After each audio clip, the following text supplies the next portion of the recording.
What's up guys, in this video I'm gonna show you how to play Skate 4 with friends.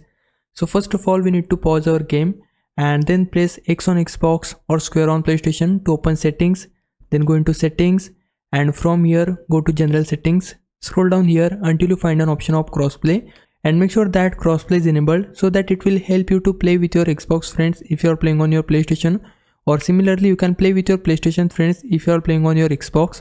So make sure that it's enabled. Then we need to go back from here, again go back, and now here we need to switch over to the social tab by pressing R1 or RB. And once you are here, you can see all of the friends which are available in your city. So these are all the random players which are currently playing on your city. You can invite them by just simply selecting them, and then you will see the option of invite friends here, and then you can play with them or add them on your friends list. But I don't wanna add random friends. I wanna search for my friend. For that press RT or R2 on your PlayStation and then switch over to the search tab.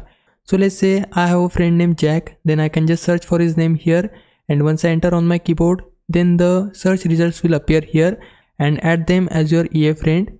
And once they accept your request from the request tab, you both will be added as a friend. But if you wanna search for your friend easily, then you can just use their EA ID, and the EA ID will be shown at the top left corner. You can see mine there. Similarly, you can type your friend's EID here. With that, you can easily search for your friends and then you can add them in your friends list, and then you can invite them to your game like so. So this is the entire process. Hope this helps. If it did, please like this video and subscribe my channel. For now, thanks for watching. Bye bye.